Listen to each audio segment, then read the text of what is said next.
Hello. For as long as I can remember, I've had to stand up for myself as a female athlete. In lower school, kids made fun of me for playing sports at recess. Oh, there we go. There was a line of unsaid gender expectations that split the playground in half. One side with girls on the swings, and the other side with boys tackling each other to the ground with a ball in hand.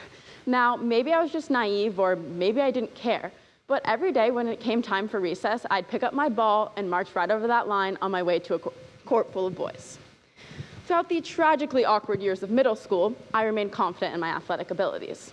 In 7th grade, I finally accepted that these 6 years of club soccer under my belt were not going to let my thighs look like the other girls. Instead, my muscular legs were what allowed me to kick like a boy. Now, I've lost track of how many times people have said that to me before. Why am I trying to imitate a boy? Better yet, why should I idealize someone you admit is my equal? And while I don't think the coaches and the parents who said those words to me meant them in this malicious and sexist way, that phrase is undeniably rooted in sexist ideas. I don't kick like a boy. I kick like Sarah Fuller. Kick like Abby Wambach, Alex Morgan. I kick like Megan Hardesty. Woo! In high school, I decided to use my confidence to speak up where others wouldn't.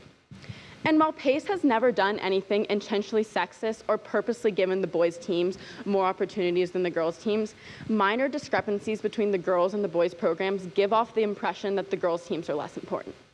One example of a small inequity was my sophomore year. The boys' basketball team practiced in Inman 4 days out of the week, and Inman's our main gym if you didn't know, and the girls only got to practice 1 day of the week.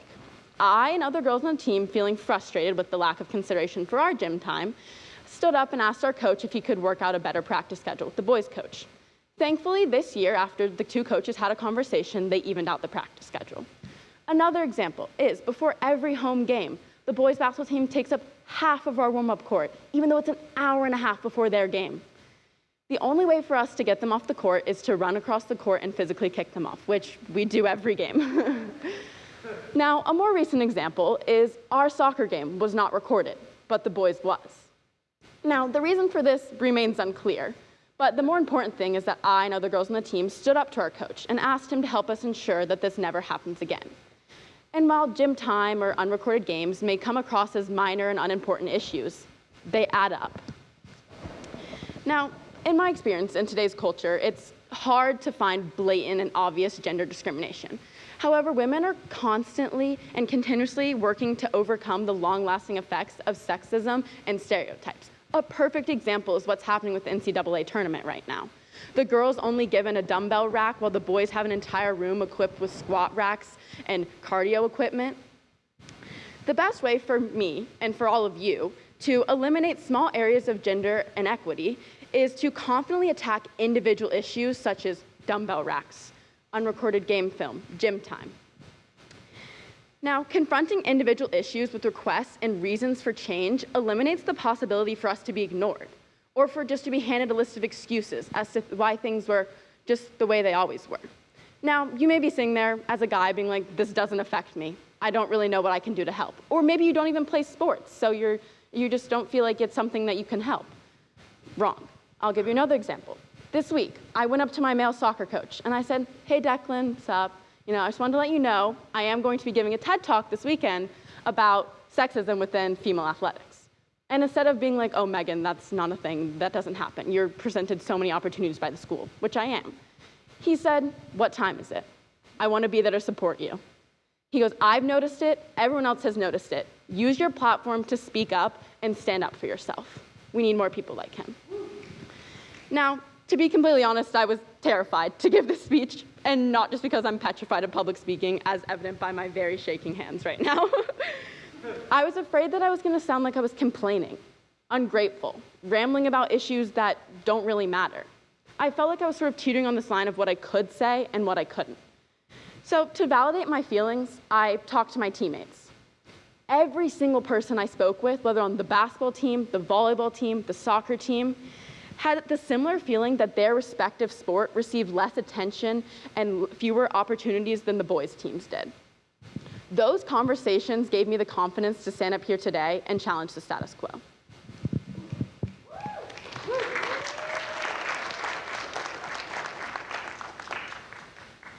Megan. I was never really into sports. However, I was a theater kid for 9 years of my life. As I grew up, less and less boys accompanied me on my middle and elementary school stages. Whether that be for personal interest or American society's toxic standard of masculinity, I ended up in a female-dominated environment. But as years passed, I realized my heart wasn't on the stage, but behind the camera. I carried my passion for film with me to a new school, Pace Academy. Here, I was able to turn my dreams into action. At Pace, I started the video program for our school newspaper, The Nightly News, in which I create videos about school events, the student body, or even the newspaper staff. As a woman passionate about a male-dominated field, there are more eyes on you. But there are also more pressures on you to prove them wrong about their misconceptions. As I reflected on my past years at Pace, I wondered why I felt so different in the Pace film community. Was it really because I was doing something so unique? Then I realized that all my film mentors and peers were men. I felt like a pioneer not because I was doing something completely different, but because I was one of the only girls to do it. Pace wasn't the only place I found myself to be alone as a girl in film. The summer after my freshman year, I interned with a major commercial film company, and I loved every aspect of it. But as a strong extrovert, I wondered why I felt so uncomfortable in the studio. Then I realized I was literally the only girl there. While I learned so much, I was craving something more from the film industry. And it wasn't just for my passion for film. It was from my passion for female empowerment. I want to personally see more successful women in the industry. Having someone that looks like you can make a world of a difference. A female mentor would be able to aid me in ways that I don't have now. Knowing women in the industry would inspire me even further to do what I love, even as the minority. I want other girls at Pace to know who I am so they can feel confident enough to cross into a male-dominated field and thrive. By helping younger girls in newspaper learn how to create videos, I feel like the woman mentor I aspire to have. I want to inspire the next generation of girls to have the confidence that they need in everything they attempt, even if they feel alone. Building confidence in young girls is a difficult but essential task, as women are often belittled when they do something they love, whether it be politics, music, or film. It gives people confidence to know that they can achieve their dreams regardless of their gender. Throughout my film journey, I never had a mentor that looked like me, but I didn't let that stop me, because I knew if I did, other girls would be discouraged as well. I want to create a more equal environment for the next generation of female filmmakers, an environment full of female role models. In the next few years, I will find myself at a new school, meeting new people who don't know me at all. I'll make new friends, interests, and hobbies, but I will continue to have the strength and confidence I learned from my film journey. Simply by pursuing my passions, whether it be in leadership or art, regardless of what I look like, I'm putting down sexist adversities. I will not fall victim to the false misconceptions or demeaning comments about women, nor will I fall victim to the status quo. I will fight for my beliefs and follow my dreams even if I am alone. As we face sexism within the status quo, we hope that you will join with us and woman up.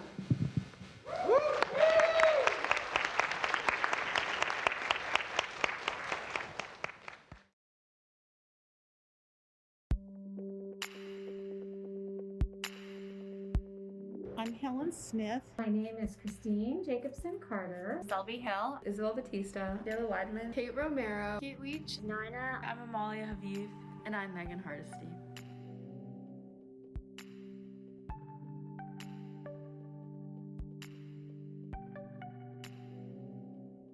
I always wanted to be some sort of writer, whether it was literature or journalism, and so I ended up pursuing a major in journalism in college and worked for that in a year before transitioning and going back to grad school to get my master's in education. I thought that I wanted to be a nurse, then I thought I wanted to be an astronaut, and then I wanted to be a history teacher. I loved the freedom that I had in writing and working in journalism, but I found that I was doing something that I would be doing every day for the rest of my life, and there wasn't really a sense of growth and change. And one of my favorite parts of my job was the mentorship that I had with my interns. And so I ended up kind of always having in the back of my mind the idea of being an English teacher, and so I ended up going back to grad school to get my degree. And now I'm here. The first step to being a confident woman is having goals for yourself. And once you have those goals, sticking to them no matter what people have told you, what society has told you, or if you don't get accepted into the specific programs you wanted or the college you wanted. And I think that American society, along with a lot of other societies across the world, have always told women to prioritize getting married, being in relationships, and being a mom. And it's really empowering to see women who want to have a career and want to grow their career and get their goals done, do that. And if a woman chooses to have a professional career and a family, it just shows how resilient and determined she is, that she can do both at the same time.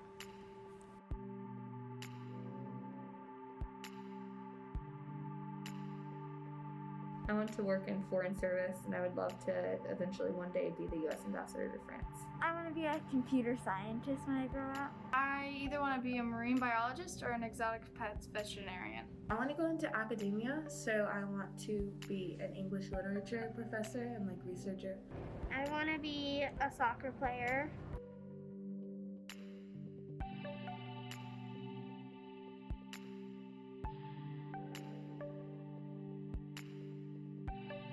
I think when I think of a boss, I don't think of one person in particular. I think of more of a set of skills that can be applied to any person, especially the ability to command a room and demand respect.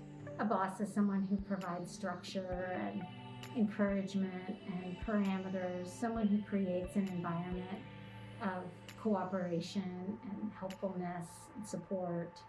My idea of a boss is someone who commands a room. A boss is a leader, in my opinion. So outside of Pace, I also own a business, and we have 3 yoga studio locations in Atlanta. I have over 60 employees, and so a lot of times people call me the boss, which still sounds weird. So I guess my perspective is who I am as a boss, which is a leader, and that a leader needs to be the person that everybody on their team can look to, but they also are willing to do everything that the people on your team do.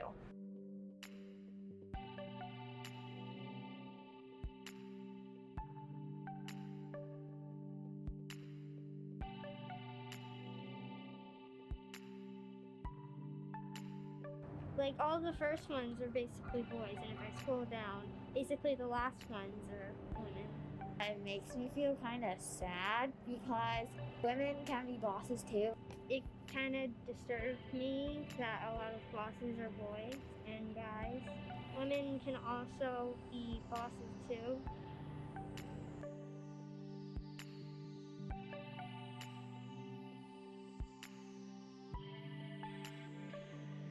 Being in education, it's such a female-dominated field that I never felt that. I've worked at 3 different schools in my career, and never once have I felt discriminated based on my gender. But since entering the business world, I've encountered it a lot. So I have 2 male business partners, and there have been multiple times where I've walked into a meeting room with a prospective lawyer or maybe somebody who's going to help us find our next real estate property. And they always look straight to the guy, shake their hands, introduce themselves, and a lot of times I'm just ignored. And it's not malicious or anything. I think they just assume that I'm not important. I don't know how things are for young women today, but that's absolutely part of being in companies, in the academy, and in schools. If you're thinking about many independent schools, and I'm not talking about Pace specifically, I've worked at 4 or 5, most of the administration is men, most of the workers are women. So I think about that a lot. I also think about the fact that I was passed over routinely for promotions when people who had worked at my company, I used to work in marketing, for example, had been there significantly less time, especially if they were male. When we deal with difficult situations and I'm accused of letting my emotions get the best of me and, being challenged to be more like my male partners or our male employees who aren't emotional when making decisions, even though I've seen them be equally emotional. Even subconsciously, I dress a different way at Model UN conferences just because I think it makes it easier to get some of the guys who we would call quote-unquote gavel hunters get in with that crowd, even if it means that you're the ones just writing and you're not the ones speaking in a room.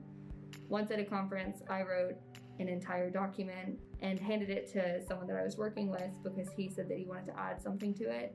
And he changed the title of it to fit his own country that he was representing and essentially presented it as his own work. I've had times when somebody would be like, why are you in this group? You're supposed to be with the girls. And I'd be like, well, I can be in whatever group. And he was mainly trying to be like, well, you should be over there because you're a girl and it's easier and you can't do these hard things. And I tried to prove that I can do whatever he can do and better. Gender discrimination. Do you mean being told openly because I was a single woman I didn't need to get paid as much for doing the same work as a man was doing because he had a family? Do you mean being told that I really shouldn't have this office because a man might need this particular honor on his resume and I wouldn't need it? And I'm very thankful to Pace that they were really good about nurturing female leadership.